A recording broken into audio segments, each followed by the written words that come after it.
Let's talk a little bit about this season first. 59-0. Did you ever think that anything like that would be possible? No. And I don't think anybody does. And if they do, somebody might now. Because, I guess the impossible has been possible. I knew we were going to be good. I knew we had a chance to be really good. I didn't know the level of really good because I think there's differences. I knew we would have a chance to get back to the World Series. It was a team that I believe was going to get back, and we've always said if we get back, anybody has a chance to win it there. Right. But 59-0, no chance. So how good did you think you were going to be at the beginning of the year? I mean, you say the World Series, but was it similar to the 2022 team? Or? Yeah, with a little bit more depth, but that's just because over time we've been able to, figure out some things recruiting-wise and figure out kind of our mix of how we had to go about it to get certain guys here. And obviously, when it's in recruiting is all timing. We've hit on some really good timing pieces that we've got throughout the recruiting process. Everybody's asked, when do you know you were really good? Why? Honestly, the first inning of the year. I looked at my assistant, and it's not because we went up 8-0. It's just, it takes a level of another team lined up against you with a different uniform on, to watch it move around, to see how it worked together, and you could tell that just the way our guys were interacting. Now, this is obviously game one of the year, and a lot of things can happen, but you knew from a talent standpoint with how it was moving around, the athleticism, just how it looked in the uniform, the level of preparation up until that point, we knew we had a chance to be really good. When you get to 20, 30, 40-0, like, how did you keep those kids level-headed? Like, they're still 18 to 22-year-olds. Well, we're big on reminders, and just the reminder with that was just continuing to, we use the term all year long. Well, two of them, which one of them we always say is that, whoever we're playing, that team in that dugout can't beat you, but you can be beat. And what that brings is a level of guarding against the unknown. That's just a term that we used, and we didn't make it up. Obviously, somebody created that a long time ago and used it, but it was one thing that stood out to me, and that unknown is when you put it with they can't beat you, but you can be beat. Well, how do you get beat? And, for us, we got to get out of our own way, and that unknown was what kept us in check. And I give all credit to them of how we approach practice every day, our level of focus coming into that, our level of focus coming into games. And, our guys, we're in a world of distractions. And our guys did an unbelievable job of managing everything, all the noise, managing their focus, managing their level of distractions. Very rarely did we have moments, and if we did, we just reminded them, just talked it out, and reminded them of what they'd done up to that point, what's trying to get in the way of that, which is other teams and anybody. The more we won, obviously you come into the year, everybody they want to see you lose anyways. This is how this level and any level can work. But they did an unbelievable job, and I think it starts in this locker room. And we always tell them, the locker room is what you have. Like, that's we've got a culture, and you guys can continue to keep, elevating it, but we only have what we have in this locker room, and it's how you guys interact with each other. And they form such an unbelievable unit, which we talked about all year long, playing together, working together as one unit. And I think because of that, they did an unbelievable job of managing everything. And ultimately, that's what it comes down to. In baseball, the best team doesn't always win. Often, yeah. The best team doesn't win. You lose 62 games in a season, and you won 100, yeah. And that's a big deal in Major League Baseball. When things started going wrong a little bit in the second inning or the first inning of that last game? Both, a little bit, yeah. That was the first time we had seen things go right. You guys had seen it all year when things weren't going right, but what was in your mindset at that point when it's all of a sudden 4-0 and it felt like, man, we should have been out of that inning, yeah. And all that stuff that went down. Well, when you look at how things were happening or what was happening, those are things that hadn't happened to us all year long. Just runners in scoring position, 2 outs, a ball gets barely put in play, and we can't get to it, and they beat it out here, they beat it out there. There was some loud barrels that they put in, and there were some hits that fell in, and that's baseball, and that's why 59-0 is so dang tough. We obviously responded a little bit, and it took us some time to get, tied or take the lead, and then they would respond, but I think it was the second inning. I looked at Jordan, the assistant, and I think we might have been on the offensive side, and obviously the other two coaches are out there. I kind of chuckled and I looked at them and I go, is this really like 58 straight games we get into this game and this is where things start? Like, we've had everything go our way all year long. And obviously I said, man, I'm smart enough and experienced, mature enough to understand it can happen, because it's tough. I said, is this really the game? Like, is this real? And he kind of laughed too, and he goes, man, I don't know. And then, a couple innings later, I'm sitting here going, this is ridiculous. They're doing an unbelievable job, but we're still battling. And I kind of look down to my left, just, randomly. Saw the whole team down the dugout, to my left, and I go, well, there's no reason to even think about this stuff or worry about anything. I mean, these guys haven't worried about anything for 58 straight games. They look the same. They're still poised. They're still loose. It's a level of trust. Like, continue to trust what they've done. They trust each other. They trust us. Just let it go. We had one little, talk like we always do per game, and it was offensive side, just kind of talked about some things, and then talked to the coaching staff like, we're going to win this thing. Like, us as coaches, we got to remain composed. I've had a couple moments where I'm getting a little bit irritated about some things going, and I've got to stop, but it starts with us. We're like, yeah, we're good. And then that's not why, but the players stayed the same, and they took off. They, obviously couldn't be there, but watching on the stream, there was never doubt in any of those guys' minds. No, never. The entire year. There wasn't. We've had a lot of games in the past where somebody could battle back, and you look at the game in the conference tournament, we're up 7-2 against Our Lady of the Lakes. Those are games that we haven't lost all of them in the past, but those are games when somebody fires back and momentum shifts. Been tough for us to win. You look in that game, I think anybody at 58, and I could be wrong. The one thing I thought to myself, which makes this season even so much more incredible, a lot of teams 58-0, even though you don't talk about it. Pressure is pressure. I'm sure somebody, and some of them felt it. A lot of teams aren't going to get out of that when somebody's 4-0, right, and they're coming out. And honestly, Southeastern has started to play really well as that World Series went on. They just got done 10 running Gwinnett. So, yeah, I mean, just when you look at these guys as a whole, there's games this year that, because of who they were and what they were able to form together, we were able to come back on a couple that we had to walk them off. We responded to Our Lady when we were up 7-2. They made it 7-7. We come out in the 8th inning, hit a double, hit a home run, take the lead 9-7, end up winning that game 9-7. So I'm not going to sit here and talk about all the things of what they did, but the most incredible piece is just how they played together, trusted each other so well, and the level of composure, poise, and how they stayed loose probably puts, the stamp on how they did everything they did. One of the things that Rhodey said to me, it was during the streak, it was late in the season, and he said, man, my job's easy. I just got to go out there and throw strikes because they're going to score runs. So the level of trust that these kids had in each other was just insane. And when you have that, you have it. And that can be, we get a revolving door of rosters around here. Just be, COVID affected that. The programs they're coming from, the years they might have left, the years they don't, a lot of one-year guys, it can be really tough. You can have good teams and you can perform really well and you can execute well, but to be able to do what they did, we had a lot of guys return, but we had a lot of new guys coming in, and that's the most important and impressive thing to me is how the new guys, the voices came out this year, the leadership abilities and qualities that we knew that they had finally started coming out this year. And obviously had a little bit of a sour taste from the last 2 years. Especially being on your home field, but their level of being able to, take a group together and be the best version of themselves on a daily basis, which ultimately elevates everybody's level of play around each individual.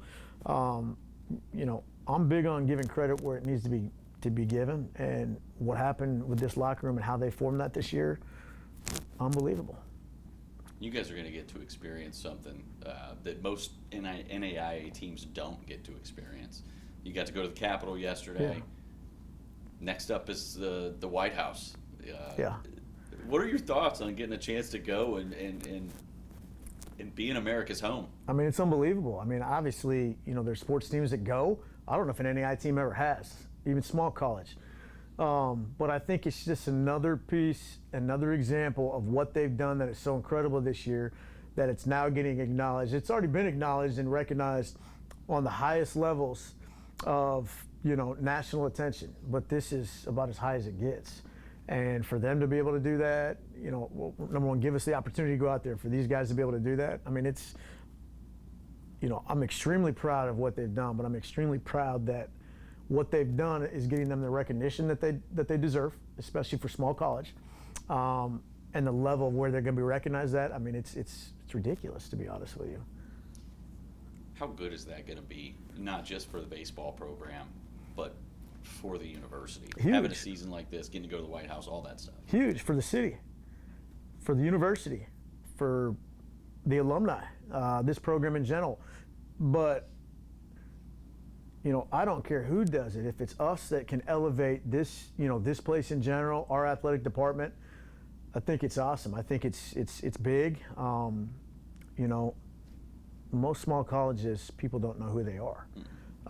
You know, they know the high level of college because of the national stage that they're on TV, and, you know, rightfully so. That's what happens in those places. But for us to be able to do what we did, and be able to put this university, I hope it affects this place at a level that may never get affected like this ever again. And it's not just because it's us. It's what this place needs. The athletic department needs it.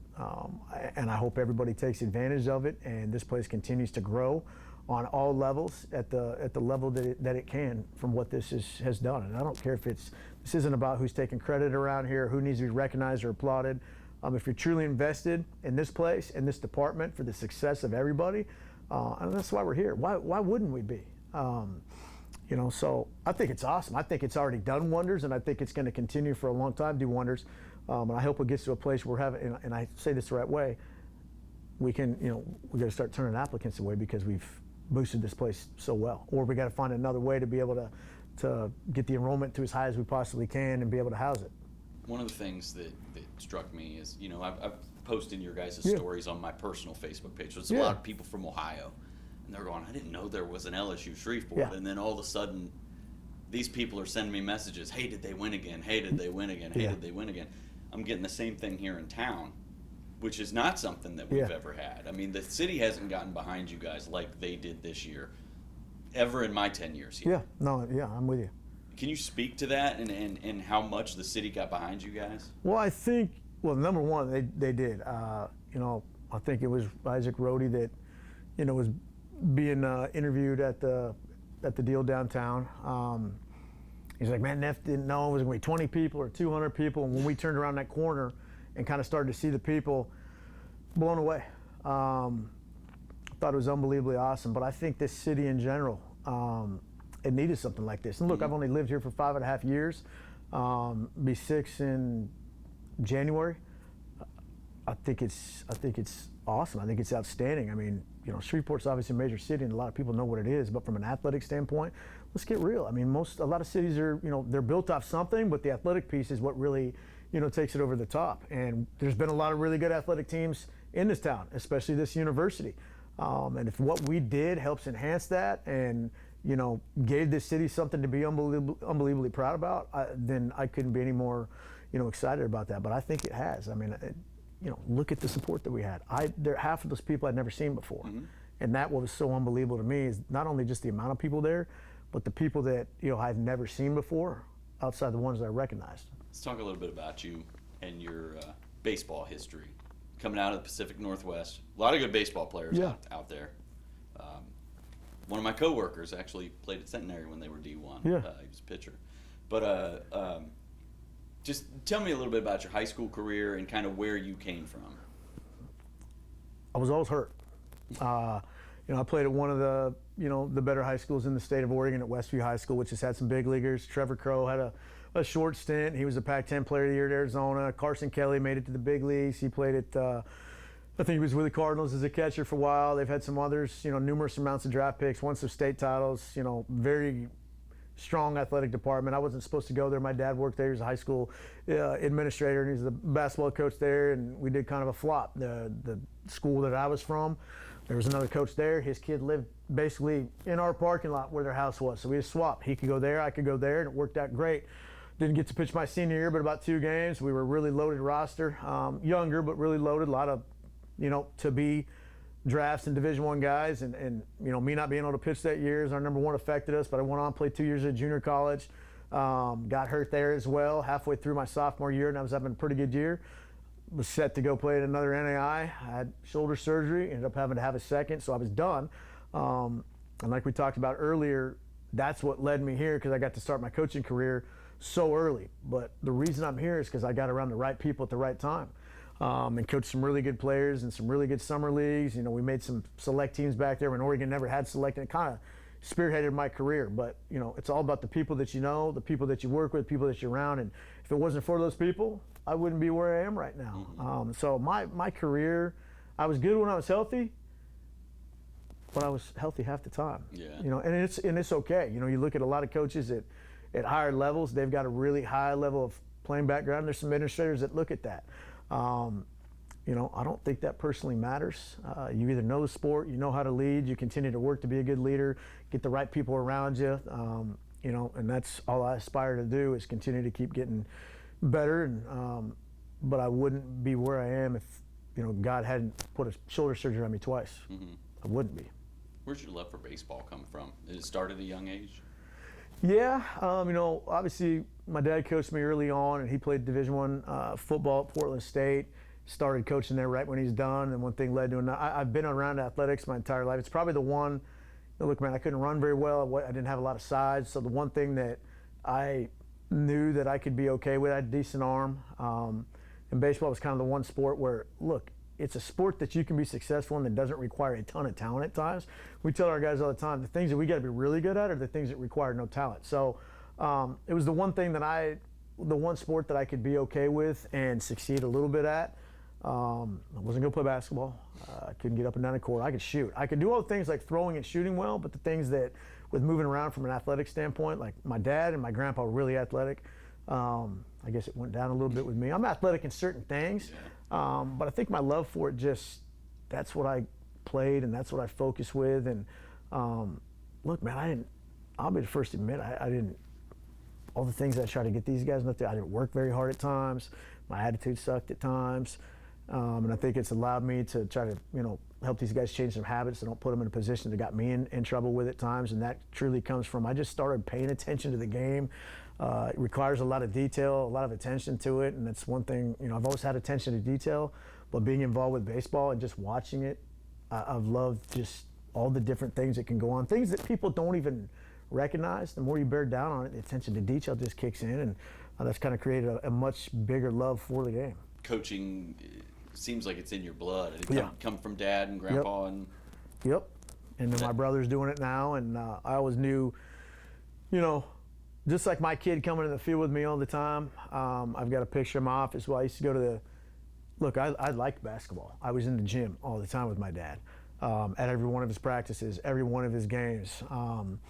But I think being around coaching, and I think at an early age I was big on progress, with just, you know, doing things with toys and doing like whatever it may be. I watch my kid do it. He'll design something in the house. He'll put something together, and I see some of the same things that I really liked at that level. And that's the one thing that's rewarding about coaching is just the progress that you can make. Also, how you can jack the progress up and get in the way of it at times. But, you know, I wouldn't have that if it wasn't from being around my dad all the time, every day in that gym. And now I'm, you know, I've got to experience it a lot with my dad now, being in a lot of our games. You know, and it's special. And I'm starting to see my kids' love for baseball. And I'm not going to push it on him. But he gets that from being here and around our guys so much that, yeah, it all just kind of worked together that way. How did you end up in Shreveport? How did that all come about? So I got called and hired and asked to basically create the first 18U summer select team in the state of Oregon. It used to be Legion. You played for high school while up in Seattle. They didn't care about high school. All they cared about was these big club ball teams. So I put together a random summer league when I was really young, like my second year of coaching. There was a bunch of seniors in the area that had nowhere to play. I mean, it charged like $100. We got colored tile painting to donate a little T-shirt deal for us because of the kid that I got playing with us. And it was just a competitive group of little guys, and we took off. So we beat another organization that had an older select team, and they called me afterwards, and they didn't lie, we weren't supposed to beat them. We beat them in the championship of what was called the John Nero 4th of July tournament. So they called me a couple weeks later, hey Brad, his name is Jerry Gatto. He ran Northwest Star Academy that now is responsible for putting the Northwest Coaches Convention together. Long story short, he calls me and says, hey, I want to meet with you. I want you to put together our first select team. So I did, and it took off. I didn't have an assistant. Well, he knew a guy that he had coached or had been around that was an NAI guy that's leaving a place that their program is being put in the ground. He Calls me. I hire him. His name's Chris Lewis. Chris doesn't have anywhere to work that next year, and he's a college coach. So he goes out to a place called Campbellsville, Kentucky, and I still remember where I was at. He calls me. I'm living with my friend who owns a house. You know, what's up? He goes, I took a new job. I'm like, where? He's like, Campbellsville, Kentucky. And I'm like, what? And I'm laughing. I'm like, that's the dumbest thing I've ever heard of. A year later, he calls me and goes, hey, we've got a job opening. Pitching, recruiting. You take it. And at this point, I had just taken a head high school job. The toughest program to coach in the whole Metro League. It's where Wally Backman played. They used to be really good back in the day. And it's miserable. We didn't win a game before we got there. I think we won 10 games our first year. I'm like, yes, I'm in. I'm out. I want, let's go. So I ended up getting up to Campbellsville, Kentucky. To make a long story short, one thing led to another, and then I'm going to Tennessee Wesleyan, Southern Illinois, and now I'm here. How did it come about here when you were at Southern Illinois? So LaValle had left, had taken a job. This was open for a while, right? It was. And they were doing, they're probably getting names and whatnot, but trying to keep the thing together before they announced it. And I think I saw on Twitter a couple weeks earlier that they just announced that he was out. And I think it's when it kind of got to the public. It's like, oh, okay. And, to tell you, when I got into NAI baseball, there's only a few names that I heard of right away. Cumberland University, Oklahoma Baptist, Oklahoma City, LSU Shreveport, LC State, and I've always known that because that's where I'm from out that way. So I'm sitting with kind of my leg like this here up on my desk, last day of winter break at Southern Illinois. It's in December. Buddy calls me. He's got some ties over here. He's a scout at the time. Hey, would you be interested in the LSU Shreveport job? And I kind of laughed. I said, no chance. I just got to SIU, and the great thing about it is my wife grew up 45 minutes down the road. We got another kid on the way. She just got hired here, athletic training department. If I brought that home to her, it'd be bad. We get off the phone. I get an email an hour later from the AD. Would you be interested in talking? I'm like, gosh dang it. I didn't want to tell him no, so I'm like, sure, I'll talk. I end up leaving the office. I get a call an hour later, and I thought we were just going to have a conversation. Sure, I hear 5 or 6 other people in the background. He's got speakerphone on. So it turns into an interview on the phone, and then he offers to fly me out, and I still haven't talked to my wife. But I say yes. Sure, I'll come out. So I tell her, and she's kind of caught off guard, and one thing leads to another. They fly me out a couple of days later, but I will tell you, the first day here, I wanted to get back on the airplane. I had to drive from Carbondale, Illinois, to Nashville to fly out. I got 2 connecting flights. I get in here at 5 or 6 o'clock at night, and by the time it turned dark, getting from the airport to campus, it's winter break, and there's nobody around. There's not a car in the parking lot. And he tells me, we're going to take you to a basketball game that night. We go in there. There's a player they've got here that's still in town to kind of talk to me about the program, ask me some questions, and there's literally 2 people in the stands watching. And I'm familiar with NAI basketball. Right. I'm like, you got to be kidding me. Like, what am I doing here? This town, I can't see anything. Go to dinner. My dad calls you at night. How do you like? I'm out. Like, I don't even know why. I'm probably going to waste their time. Well, that shifted a little bit. The next day, they picked me up at about 8. Take me to breakfast. It was the longest interview and day ever. By the end of the day, I was blown away, and I knew that this is probably, as long as my wife was on board, which she always is. But the issue was I had to go home that night and try to tell her about this place without her seeing it. Right. And, so, it all worked out. It's the greatest move we've ever made. It's been unbelievable. You talk about all the conversations you had to have with your wife and stuff, and kind of comes full circle. Now she's... she was all over the TV when the umpire got hit by the ball. Yeah. What's it been like, basically working with her, with her being a part of this program? It's got a lot of positives, got some negatives to it. And the negatives are more so not with us working together, because she does an unbelievable job, and she's got some real feel for, not because of me, but, maybe that helps. But she's been around college athletics since her GA time at University of New Mexico. She was at Drury for a short span. She went to Campbellsville. She went to Tech. Everywhere we've gone, she's gotten a job. But it's a job that she's earned.